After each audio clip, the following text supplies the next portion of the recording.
தம்பி கொஞ்சம் ஆயில் மட்டும் கொஞ்சம் மாத்தி விட்டுருப்பா. வரண்ணா. ஆயில் வேண்டிங்களா? இதோ வரண்ணா. ஏய், ஈகல்ல பணத்தை கட்டி வச்சிரு, 2 நாள் சாமா வீட்டுக்கு வந்துடும்.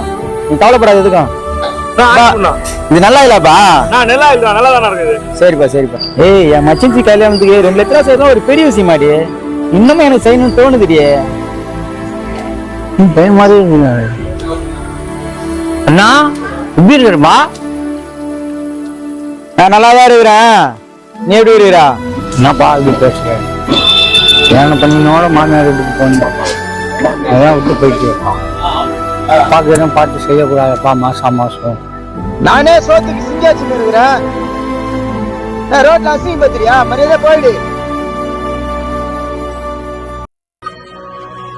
தம்பி எங்க வாப்பா. சரி, உங்க எப்ப ஜிபே வந்துட்டேன். சரிண்ணா. இந்த 50 ரூபா வச்சுக்கோ. இந்த காசை குடிங்கண்ணா. பெத்த அப்பா மாசமான எதனா கொடுப்பா, வேலை இல்லைன்றாரு. அவரை அப்படி மூஞ்ச காட்டி அனுப்புறீங்க.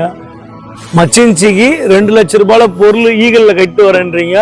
இன்னும் செய்யணும்னு உங்க பொண்ணாடிட்ட சந்தோஷமா பேசிட்டு இருக்கீங்க. பெத்தவங்களை தவிக்க விடாதீங்கண்ணா. அவங்க சாபெல்லாம் சும்மாவே விடாது. தப்பா எடுத்துக்காதீங்கண்ணா. நான் சொன்னது நிறைய பேர் இப்படிதானா பெத்தவங்களை தவிக்க விடுறீங்கண்ணா.